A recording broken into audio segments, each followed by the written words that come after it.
நீ பேசுதடா கொஞ்சமாக பார்த்தா மனம் சாரல் வீசுதடா நீ நின்ன நடந்தா கண்ணு ஓ முகமே கேக்குதடா அடுத்தொலைவில் இருந்த நீங்களா என்ன இந்த ராத்திரியில ரொம்ப நாளா எனக்கு ஒரு ஆசை. என்ன இல்ல உன் கூட போடா வெளியில. சத்தம் போட்டு ஊர்க்காரங்களை கூட்டி என் மானத்தை வாங்கிடாதடி. மானம் போக கூடாதுன்னா இங்க இருந்து வெளியில போடா போடா. நீ என்னங்க பண்ற? இல்ல அதுக்கு என்ன, நான் மீனோட காசை வாங்க வந்தேன். மீனோட காசா? இந்த நேரத்துல மீன் விக்கிற? என்ன விட்டுரு. நீ சொல்ற காமெடி நல்லா தான் இருக்கு. இதுக்கப்புறம் உன்னை இங்க பார்த்தனா உன் கையை காலை உடைச்சு போட்டுருவேன். போடா போய்ங்க. ஐயோ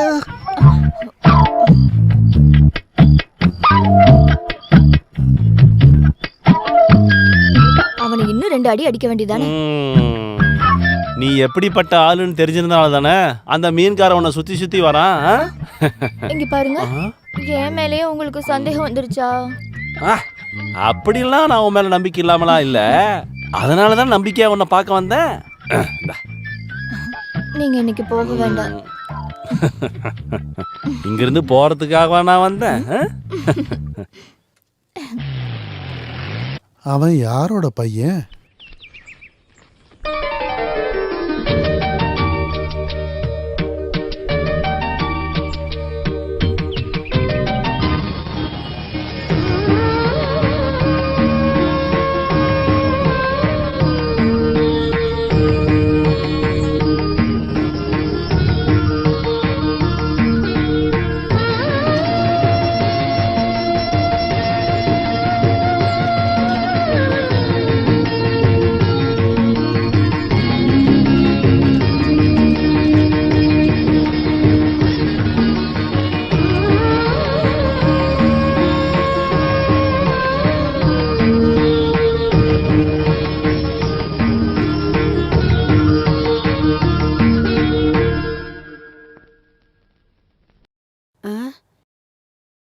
முதலாளி,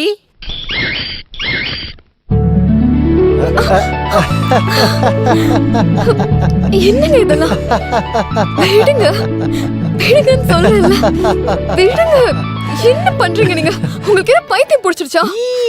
ஆமா, பைத்தியம் தான் பிடிச்சிருக்கு. சந்தோஷ பைத்தியத்துலதான் இப்படிலாம் பண்ற சாவித்ரி. என்ன அவ்வளவு சந்தோஷம் உங்களுக்கு? வேலை எதுவும் கிடைச்சிருக்கா? இல்ல, ஒரு வேலை கம்மியாயிடுச்சேங்கிற சந்தோஷம். குறைஞ்சிருச்சா? என்ன இருந்தாலும் பாசமானவர் ராம் முதலாளி. நீ டீ குடுத்தியா? இல்ல. நான் எதுக்காக அவருக்கு டீ கொடுக்கணும்? அட கடவுளே, முதலாளி நகையை திருப்பி கொடுக்கதா வீட்டுக்கு வந்தாரு. நீ ஒரு டீயாவது கொடுத்துருக்கலாம்ல. நகையை திருப்பி கொடுக்க வந்தாரா? யாரு? ஐயோ, அப்ப அவரு கொடுக்கலையா? இல்லையே, அவர் கொடுக்கல. முதலாளி வந்தாருன்னு சொன்ன உடனே நான் நினைச்சேன் அவர் நகை தான் கொடுக்க வந்திருக்காருன்னு. கடன் வாங்கின காசு கொடுக்காம எப்படி நகையை கொடுப்பாரு? அப்புறம் எதுக்கு அவர் வந்தாரு? அது எப்படி எனக்கு தெரியும்? ஒருவேளை நான் இல்லாதனால அவர் கொடுக்காம போயிட்டாரோ?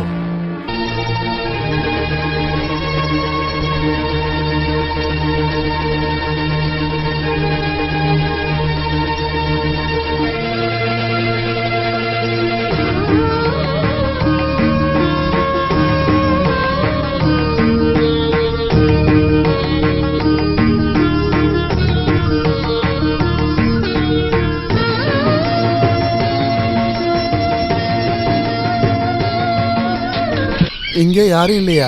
யாரு? நான் தான், ராமு முதலாளி.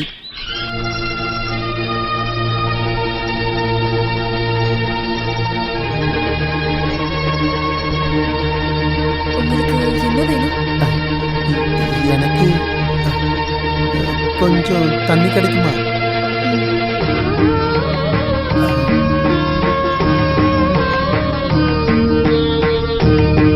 அம்மா தாயே, எல்லாம் நல்லபடியா நடக்கணும்.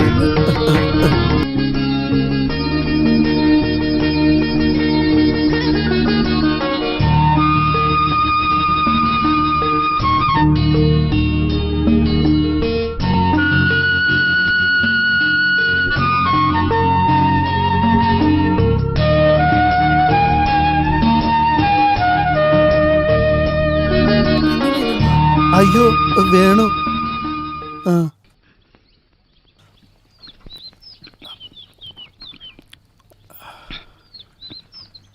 என்ன ஸ்வீட்டா இருக்கு. இந்த கை பக்குவம் சொல்றது இதானா? பச்சை தண்ணி கூட எவ்வளோ ஸ்வீட்டா இருக்கு. கொஞ்சம் நில்லுமா. கையிலையும் கழுத்துலையும் எதுவுமே இல்லையே. அந்த நீலகண்ட எல்லாத்தையும் வித்து தின்னுட்டான்ல.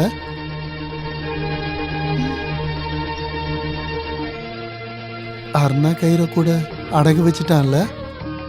அது உங்ககிட்ட தானே இருக்கு. இப்போ அது என்கிட்ட இல்ல, வீட்டுல பத்திரமா பாதுகாப்பா வச்சிருக்கேன். சாவித்திரி எதை பத்தியும் பயப்பட வேண்டாம். அந்த அருணா கயிறு எனக்கு வேணும். ஐயோ, ஏன் அப்படி சொல்ற? அது வேற எதுக்காக? உங்களுக்கு எதுக்கு என்னோட அருணா கயிறு? அத என்கிட்ட கொடுத்துருங்களேன். தருவேன். இந்த கண்டிஷன்ல நீ என்ன கேட்டாலும் ராம முதலாளி கொடுத்துருவேன்.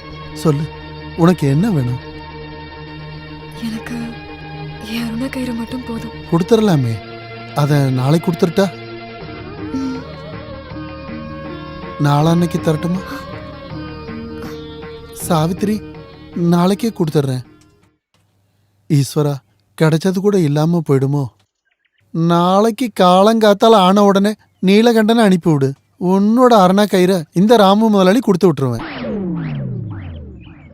என் மேல எப்பவுமே தனி பாசம்தான். என்னை எப்படியாவது தூக்கிட்டு வந்து என் வீட்லயே சேர்த்துடும். நல்ல வேலை இங்கே தூண் இருந்துச்சு.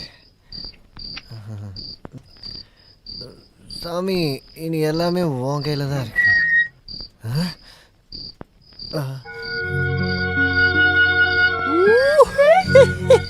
நான் சாவித்திரின்னு தான் கூப்பிட்டேன். ஆனா சரஸ்வதி தேவியே வந்து நிக்கிற மாதிரி இருக்கு. நல்லா இருக்கியா? நல்லா இருக்கியான்னு கேட்டேன். சத்தம் போடாதீங்க. பிடிச்சிக்க பார்த்து பத்திரமா உள்ள கூட்டு போ.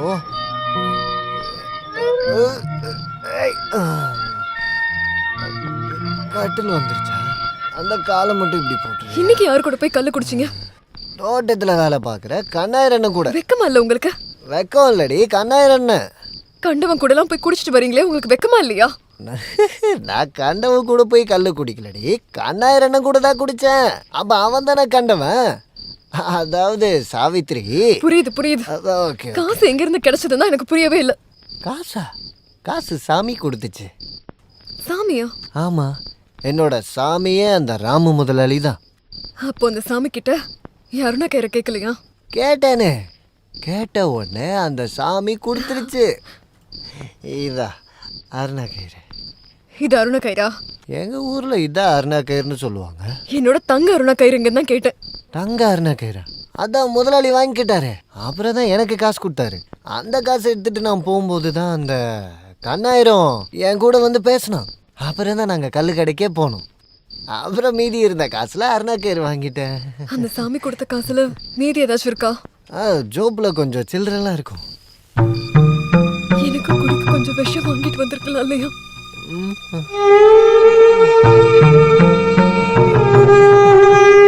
இந்த அருணா கயிறு எவ்வளோ நீளமா இருக்கு. இது அப்படியே நல்லா கட்டிட்டு மேலே போட்டு தொங்க விட்டோம்னா அலங்காரம் பண்ண மாதிரி இருக்கும். அழகா இருக்கும். காய போடலாம்.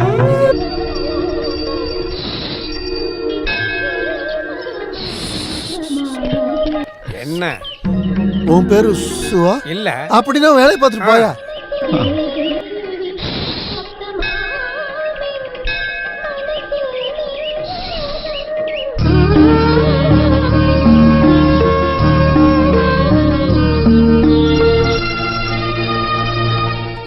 தேவி, அரணா கயிறு கொடுக்காதனால என் தலை வெடிச்சு சாகணும்னு நீ வேண்டிக்கிறியா என்ன? சாவித்திரி, நான் இது வரைக்கும் எந்த தப்புமே பண்ணதில்லை. நீலகண்டன் கேட்ட காசையும் நான் கொடுத்துட்டேன். அந்த அருணா கயிறை நானே வச்சுக்கிறேனே. இதுக்கு சரோஜினி அக்காவுக்கு கட்டுறதுக்கு தானே? ஐயோ, இது அவளால கட்டிக்க முடியுமா? அவளுக்கு கட்டணும்னா 1/2 கிலோல அருணா கயிறு வாங்கணும். ஏன் போட வேண்டியதானே? நீ அது இதுன்னு சொல்லி என்னோட மூட ஸ்பாயில் பண்ணாத. நான் உனக்கு ஒரு உண்மையை சொல்லட்டுமா? ஏய் பிசாசு தலையன், என்ன பார்க்காத, அங்க பாரு. சாவித்திரி, நான் ஒரு உண்மையை சொல்லட்டுமா?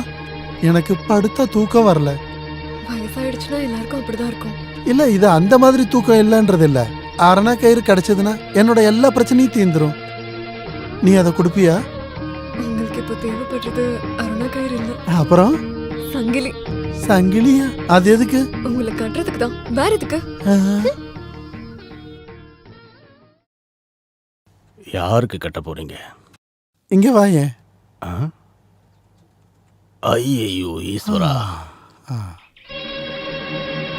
சாவித்ரி, சாவித்ரி, நீ எந்த பதிலும் சொல்லலையே. அரணா கயிறை நான் எடுத்துக்கிட்டுமா? அது உங்ககிட்ட தானே இருக்கு, அப்புறம் ஏன் என்கிட்ட கேக்குறீங்க? இருந்தாலும் உன்னோட பெர்மிஷன் இல்லாம அது எனக்கு வேண்டாம்.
என்னாச்சு? நான் ஒண்ணும் எதுக்கு பண்ணல. அவரை அடிக்கிறாரு? தயவு செஞ்சு ஏன் பார்த்தாலும் என்னை அடிக்கிறீங்க? பண்ணிடாத. என்னாச்சு? அது எப்படி விட்டுட்டு போக முடியும்? நீ அடிக்கிற அளவுக்கு அவர் என்ன தப்பு பண்ணாரு சொல்லு. ஏன் பயில்வானே, எதுக்கு ராமு முதலாளி அடிக்கிற நீ? இந்த ஆளு என்ன பொறுக்கித்தனம் பண்ணான்னு தெரியுமா உங்களுக்கு? பயில்வானே, என் மானத்தை கெடுத்துறாரு. நீயே சொல்ற. பயில்வான் சண்டை போடாதீங்க. என்ன ராமு இதெல்லாம்? ஐயோ வாத்தியாரே, அது என்ன வந்து பயில்வான் என்ன ஆச்சு? உங்க தங்கச்சி குளிக்கும் போது ஒளிஞ்சிருந்து பார்த்தா நீங்க எல்லாம் என்ன பண்ணுவீங்க? அடிக்கும், அடிச்ச கொன்னுடுவோம். அதத்தான் நானும் பண்ண போறேன். ஐயோ பயில்வான் உடம்பு சரியில்லாதவரு. இல்ல முதலாளி யாரு குளிக்கும் போது எட்டி பார்த்தாரா? சொல்லு பயில்வான். நீலகண்டனோட பொண்டாட்டி சாவித்திரிய தெரியும்ல, அவ குளிக்கும் போது ஒளிஞ்சிருந்து பார்த்துட்டு இருக்க அந்த கிளபோல்டு. இவனு என்ன பண்ண? வேணாம் வேணாம், இதுவே போதும். எல்லாரும் போகலாம், எல்லாம் முடிஞ்சிருச்சு. ஒன்னும் முடியல, இப்பதான் ஆரம்பிக்க போகுது. தேவைதான் உங்களுக்கு சூடுதான். அந்த பயில்வான் இவரை அடிக்கிற வரைக்கும் நீங்க எல்லாம் கையை கட்டி வேடிக்கை பார்த்துட்டு இருந்தீங்களா வாத்தியாரே? இப்படி உட்காந்து புலம்பிக்கிட்டே இருக்கிறதுக்கு நீயும் 2 அடி வேணா அடிச்சிட்டு போ.